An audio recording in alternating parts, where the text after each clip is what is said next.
The thankful life. Are you thankful today? Are you truly thankful today? 1 Thessalonians says, be joyful always, pray continually, give thanks in all circumstances, for this is God's will for you in Christ Jesus.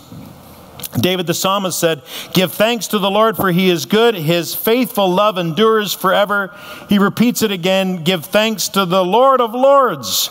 His faithful love endures forever. Are you grateful to God today for his many blessings? I trust that you are. This is Thanksgiving weekend, and Cheryl and I have been privileged, with Ashley and Gabby now gone, we've been privileged to have a couple of Chinese students now living with us. I'm grateful that they're... No, I'm not grateful that they're gone. They're actually back this week, and I'm actually going to talk about that in a minute. I'm never going to live this down now. But now that they're gone, we've been privileged to have a couple of students that have come to live with us from China, and they don't have this holiday. They're here today, and so they don't have this holiday in China, in mainland China, and neither have they ever had a turkey before. So as we're describing this to them, and we're going to go home now this afternoon and have this, I keep telling them that really a turkey is just the biggest chicken you have ever saw in your entire life. And of course, if you've ever done any international traveling, you know that what folks will eat in China and mainland China is different than what we would call Chinese food here in Canada. We call chicken balls Chinese food, which is not Chinese at all. That's a Canadian stylistic version of what they would eat there. And so we often will talk back and forth as to what is common to eat there and is common to eat here. And of course, if you have traveled internationally, you'll know that in China they do eat much different foods than what we're used to. And so as I'm describing this big chicken that we're going to eat, I actually said to them, and so early this morning, that Cheryl is going to take this big chicken and she is going to fill its insides with bread. And she's going to stuff it all with bread. And they kind of look at me and go, and you think we eat weird foods? So we're going to find out whether or not they like the big chicken. But in discussions with them, they also said to me, why is this weekend so important to Canadians? Why is this weekend so special? What is it about it? And ironically, they have me asking myself the same question. Why is this weekend so important to us?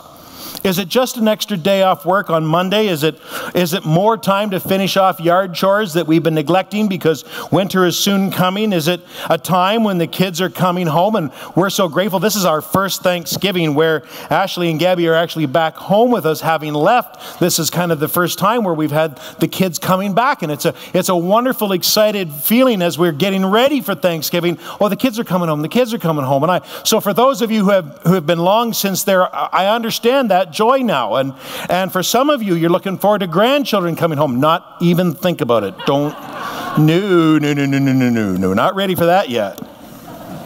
Is it about the food?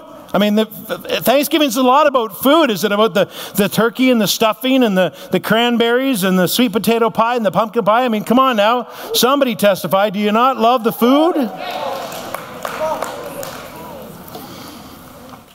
Thanksgiving weekend, I think, is important because being thankful is still a value that we hold as important. It is a value to our culture.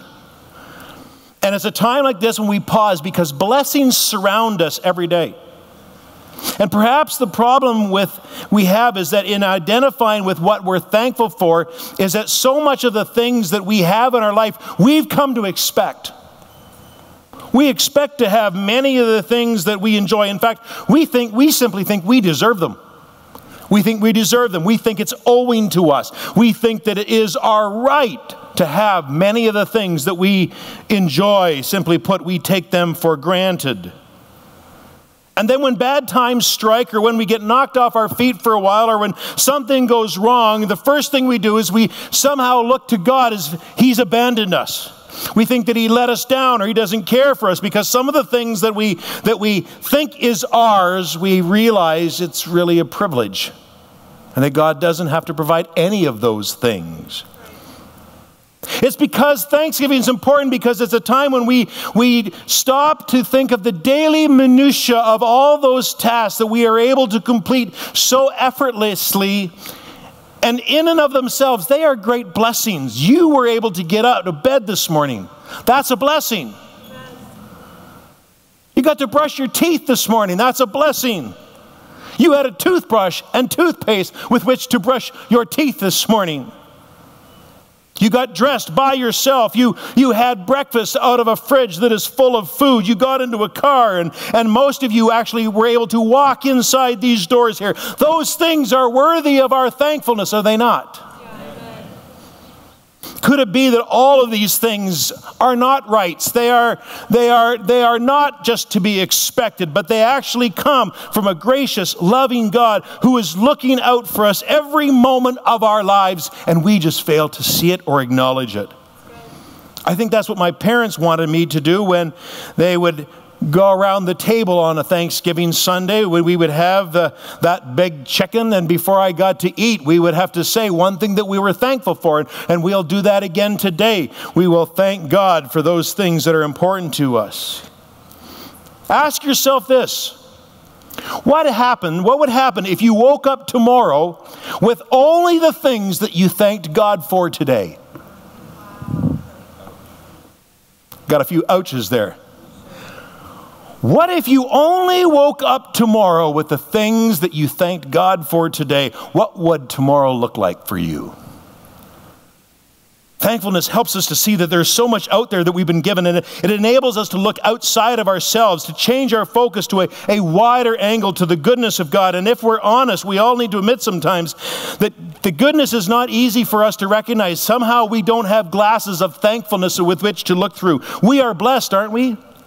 But why is it not automatic? Why is it not second nature for us to live ourselves thankful? Why do we have to be taught to be thankful? Well, because in our nature, envy is something that is more natural to us, to be envious of others. We look at what other people have, and we are envious of them, and we do the comparison game where we look at what we have or the lack of what we have, and we're not content with the things that God has given to us. Or fear comes into play, and we wonder if we're going to have enough, and so we are more focused on what we don't have, and we're afraid that we're not going to have enough. We do all of these things. We know that it's wrong, and yet we remind ourselves today on Thanksgiving, for you and I who are followers of Christ, that being thankful is a command. It's actually a command of God. It's not an idea. But the point in me saying that it's a command is not that being thankful is something that should be forced upon you, but rather it's something that should be taught to you. Because it's not natural in our sinful nature to be thankful. That's why we teach it to our children, don't we? When something good comes by our children, when our children are younger, what is it that we do? We go, what do you say? What do you say? What do you say? What do you say? Thank you. And we say it over and over and over again until they say it like they mean it. I wonder if God does that too.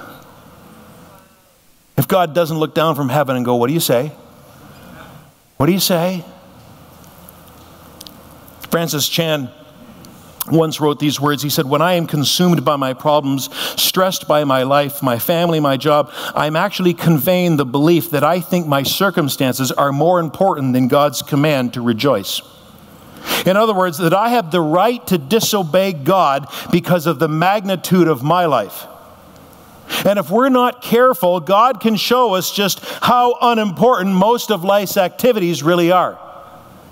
If we don't live in a life of thankfulness, God can strip much of it away and show us for who we really are. God, free us from our own sense of self-entitlement.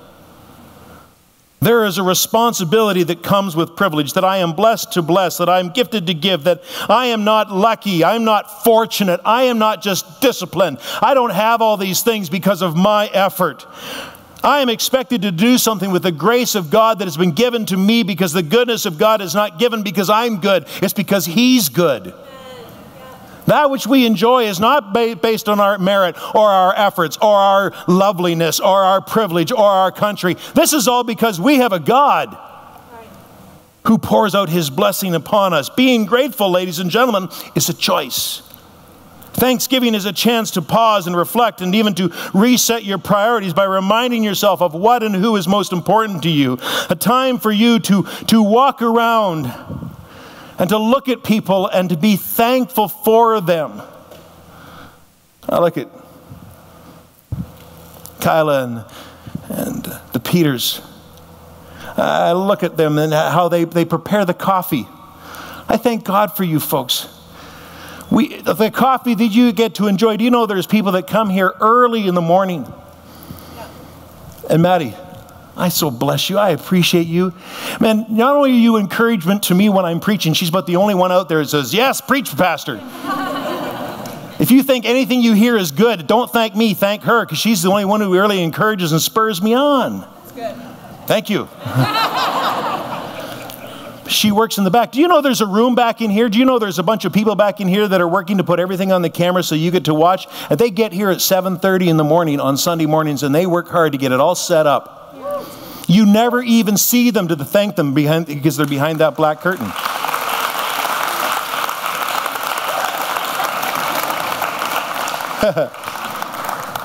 Maddie gives leadership to that as well, and I thank God for her. I thank God for so many people in this room that faithfully serve. Wafik, I thank God for you. Boy, when you look at our finances and you see all the great things that are happening with the finance of the church, do you know that Wafik has taught me everything I know about money? And him and I have been working together for 18 years. And as we continue to see the budgets grow and all of the balancing out of the finances and everything, do you know that it's people like Wafik and I, we've been working together for years, and we meet with the banks, we meet with accountants, and we go over the books. And to be able to stand up and be able to brag for 18 years when we come to business meetings, this pastor has never worried. I look forward to business meetings every single year to be able to stand up there and brag, because I know that every penny has been accounted for and every dollar has been handled properly. And it's because of people like you. I thank God for you, Wafik. I thank God for you. Did you enjoy all the lights and everything? Did you know that's Ben? I thank God for Ben wherever. Do you remember Pursuit? You saw those lights that were moving and everything else? Do you know that it takes about 20 hours to prepare those lights? Every one of those lights has to be programmed and re-put in and all digitally assembled and put together. That's not just plug the lights in and they'll just start working. No. He has 20 to 30 hours to get ready just for the weekend. He does that week in and week out, always preparing, always tweaking, always changing so it's right. So not only do I thank God for you, Ben, but you know what? I thank God for your wife, because she lets him. You know what? I know that Ben loves to do it, but it's Veronica that gives him the permission. And if it wasn't for her, they just wouldn't happen. I thank God for those who are working, that work in our welcome table. I thank God for you folks that spend the time working at our welcome station and saying to every single person that comes to that welcome station, people that volunteer to say, I will be there and I'll say welcome and I'll help you with the information. I'll be aware of what's going on. I thank God for you folks. Rich Dongovart, I thank God for you. For years, I have no memory of you not working with kids. I have no memory of the 18 years of Wednesday night, every single Wednesday night. I know all of you have grown up now. You've enjoyed dropping your kids off and going to Starbucks or going shopping and thinking, oh, great, I can get my kids get taken care of and I get to go do whatever I want. Not Rich. The man works 10, 15, 20 hours sometimes. And then he comes in on shifts and he comes in and he still works with the kids. Never has he missed. Never. Never. He does not miss, ever. No matter what. I just thank God for so many of you. God has been so good. When you think about, we have this great church and this wonderful church, you know what? It isn't the building that makes our church great. It isn't the programs that make our church great. You make our church great. We are great because you're great. And I am thankful to each and every one of you. I know some of you more than I know others. Some of you, I know your first name. Some of you, I forget your name. That's okay. I go up a set of stairs, stop halfway through, and I don't know if I'm going up or coming down. I can't figure it out. So if I forget your name, that doesn't mean that I don't see, that I don't observe, and that I'm not full of gratitude for you. Jesus said in Matthew 11, "Come to me, all you who are weary and burdened, and I will give you rest. Take my yoke upon you and learn from me, for I am gentle and humble in heart, and you will find rest for your souls. For my yoke is easy, my burden is light." Jesus tells us to take his yoke upon him. And you say, well, wait a minute, that doesn't sound relaxing. That doesn't sound something to be grateful for. Your yokes are heavy. Yokes are these big, onerous pieces of wood. It sounds like more of another burden to carry than and more to worry about. It sounds like something else to carry on my shoulders. Do you know what else I've got on my shoulders? And Jesus wants me to take his yoke and put it on my shoulders as well. Is that what religion is? Is that what Jesus is doing? Just one more thing to put on my shoulders, one more responsibility, one more duty, one more job, one more thing that I've got to do around here. If it's not enough to be a dad and a husband and father, now I've got to be actively involved here. Is that what it is? Is that just one more thing to do? Let me tell you a little bit what a yoke is. A yoke is a wooden beam that attaches two farm animals together, and it's done so in such a way that it actually lightens the load for them, so that rather than pulling the farm equipment, they're actually able to lean into the yoke and actually push it, because it's easier to push off of your legs than it is to pull. And it makes it easier for the animals, but it also makes the job much more efficient for them. And Jesus says, I want you to take my yoke upon you. And why does he use that symbol? He does so because there was a study once on two horses, and the scientists, they took one horse and they determined that it was able to pull 10,000 pounds on a sled. They took another animal and they asked it to pull, and it was able to pull 14,000 pounds on a sled. So when you put the two and they yoked them together, you'd think, well, then they'd be able to pull 24,000 pounds together, the 10 and the 14. Does that not make sense? That's what you would think. The reality was they yoked the two of them together, 49,000 pounds. They were able to actually pull double the amount. And Jesus says, take my yoke upon you because it's easy and light. You see, a yoke is a symbol of partnership. Jesus says, I don't want you to carry your problems and your burdens by yourself. I want to help you carry the load. Jesus doesn't add to your load. He shares your load with himself. Remember, Jesus doesn't have a load. Jesus comes alongside you. When you enter into a relationship with him, he's saying, you don't have to carry it by yourself. Get into a yoke with me, and together we'll make it lighter for you, because I will walk with you shoulder to shoulder as your partner, and I will bring you forward. This Thanksgiving weekend, if you're overloaded this morning, if you're feeling heavy this morning, if you're feeling overwhelmed this morning, could it be, and I just say this really tenderly, could it be that you're not yoked to Christ? You can be a Christian and not be yoked. You can actually call yourself a Christian. You come to church on Sundays, but you're overwhelmed and you're overburdened because you've never chosen to yoke yourself alongside of Christ. Please understand. You've got to put this yoke on moment by moment, day by day, every morning. You have to say, Jesus, I yoke with you today. To hear the voice of Jesus say, you know what, the yoke's on me. Jesus, share this with me today. Today I give up control of knowing what's best for my life. Today I yoke with you. It's not only a symbol of partnership, but it's also a symbol of influence, because farmers use the yoke to guide and to direct the animals. When you look at a farmer's, the swaths, when they're cultivating, they're always so straight and wonderful, and they do it because a farmer is able to look further down the road, and so they put ropes onto the sides of these yokes so it can influence direction. And some of you, especially you young adults, you're wandering aimlessly, and you're saying, well, I keep asking Jesus to show me what to do, but I keep feeling like I'm spinning around in circles. You know why? It's because you're not yoked. Because if you had a yoke and you put an animal together and one is pushing harder than the other, what happens? Right? Yeah. You just start going in circles. Some of you are going in circles today. You're wondering, how come God's not directing me? How come I have no purpose for my life? How come I'm not moving forward? You're not really yoked. Not only that, but it helps us to set the pace. When I'm yoked with Christ, not only do I move in the same direction, but I move at the same speed. I move in the same direction, but I move in the same speed. And when you're yoked with Christ, you can't go any faster than Jesus does. Don't we ever want to run ahead of him? I want it now, I want it this way, and I want it this, and I want it in this shape, I want it in this form, and I want it yesterday.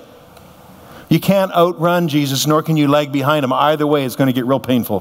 When you choose to yoke yourself with Christ, he says, now you're going to go at my pace. You're going to go my way, my pace, and it'll be the easiest for you. And if you'll just follow me and walk beside me, this will be a whole lot easier for you. And all of us have the tendency to go faster. Jesus says, come to me, take up my yoke. Stop carrying life on your own shoulders. Stop trying to control things your way. You know, there's another wooden structure that we're called to bear. It's interesting that they're both made of wood and they're both things that we are called to place upon our shoulders. The first is the yoke. Take my yoke upon you. It's easy and light. You know what the second thing is? Do you remember? It's a cross. The other piece of wood that we're to put on our shoulders. Jesus said, whoever would come after me, let him deny himself, take up his cross, and follow me. The yoke and the cross are symbols of the Christian life and our experience. And they are the things that make us thankful today. They are the things that cause us to pause and say, I thank God today for his son, Jesus Christ, and for the things that he has done. You see, the cross speaks of leaving the world for Christ, but the yoke speaks of learning in the world from Christ. You and I are called to bear both, but we cannot choose to take one and leave the other. And that's the part that I want you to grasp hold of today. Let me be so bold as to say that without being yoked to Christ, you cannot take up your cross for Christ. You see, what we want to do is we want to carry the cross for Christ, but we don't want to be yoked with him. In other words, I want to do great things for you, God, but I don't want to be yoked with you on a daily basis.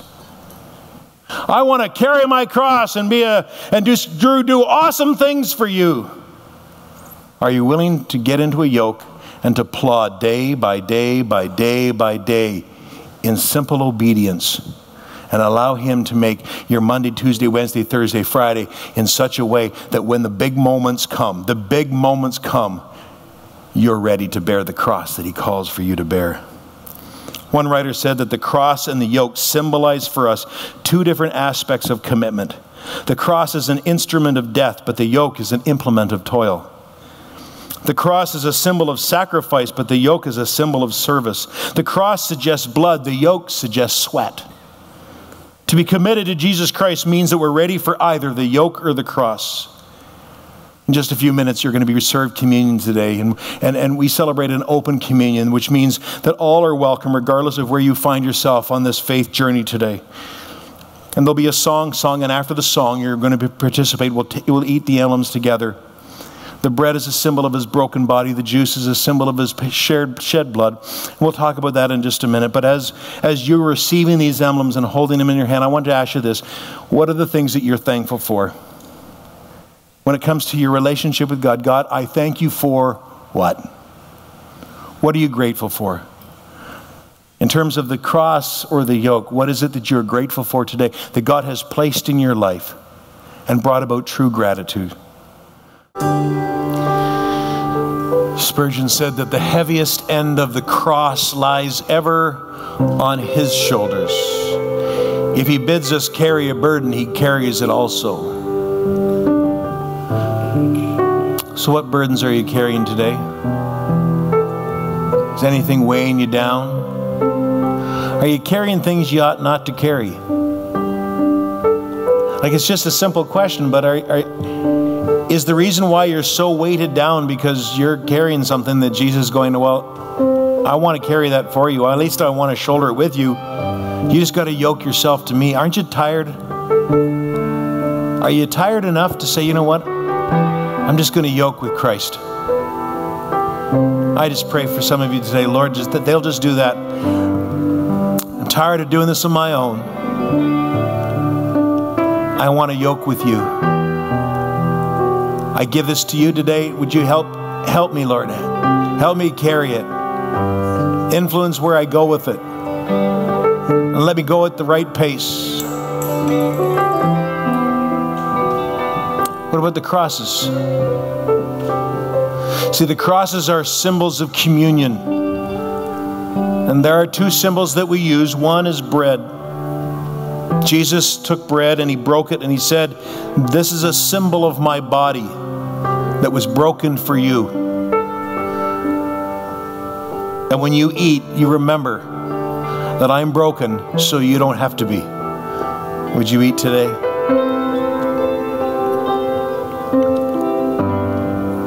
And would you thank God?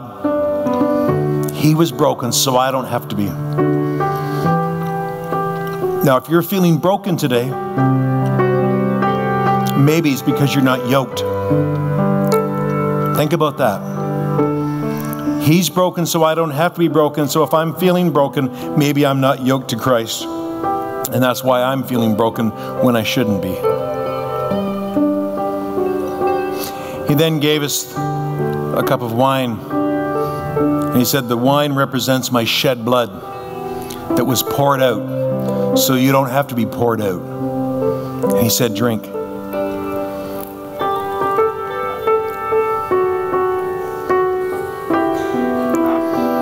Are you feeling empty today? Are you feeling poured out? Again, I'm just putting it out there. Sometimes the reason why you're feeling poured out is because you haven't let Christ pour in. Because you're trying to carry something you ought not to be carrying. You're trying to shoulder something you shouldn't be shouldering. You're not yoked to Christ. And so you're doing this on your own energy and you wonder, why am I feeling empty? It's because you're doing something without Him. And so you're feeling poured out because you haven't let Him pour in. It's interesting to note something else. When He told them to have communion, you know what? He told them to have it together. They were together when they had it, and when He said you remember it, He said you have it together. You see, you can't have a communion of one. You can't have a communion of one. It must be done together. It must be done in fellowship. We do it together. We do life together. That's why we're called the church, because we do church together. We carry our yokes together. We bear one another's burdens together. This is Thanksgiving weekend, a time for us to pause and say, God, I thank you. A time for us to look to one another and say, I thank God for you. Because we're doing life together. We're doing the Spirit together. We're doing this together as a family. When was the last time you wrote a thank you note? When was the last time you thanked God for somebody? When was the last time you sent that email or made that phone call? Or sent some flowers? Or made that favorite dinner? Or gave that kind word? Or bought somebody a gift certificate just because they were a blessing to you? I just want to encourage you that not to let a demonstration of thanksgiving be something that's just done on Thanksgiving. But that we are to constantly to be thankful. So who are you praying for? Who are you thanking God for today? We're going to end our service today a little bit different. I want you to find one or two people. Now, if you're a guest with us today and you don't really know anybody, then that's fine. Then maybe it's just the person you came with. But many of you have been here for a long time. And I want you to look around the room. I want you to find some people that you thank God for. And I want you to say it, because you know what? This is a Thanksgiving weekend. They may be the only person that ever says thank you to them, that you appreciate them. And I don't want you to say, I thank God for you. I want you to say why. I thank God for you because, to be an encouragement to one another, because that's what we do. And in doing so, we bear one another's burdens. In doing so, we demonstrate our yokeness, our being yoked together. Can we do that today? So everybody stand to your feet. 2 Corinthians says, we know that the same God who raised Jesus Christ from the death raises with us Jesus, and to present Himself along with you. All of these things are for your benefit, and and as God's grace brings more and more people to Christ, there will be a greater thanksgiving, and God will receive more and more glory. God is glorified by your thanksgiving today. God is made larger than life by thanking God for one another today. So before you leave, I want you to find 2 or 3 people. I want you to tell them that you're grateful for them and why. I want you to thank God for them and why. Turn around and do it right now. Find somebody and say, I am grateful for you. Look around the room, find those people. And when you do, you are welcome to go in the blessing of the Lord. You are welcome to go and have a great Thanksgiving weekend. So God bless you, and be thankful.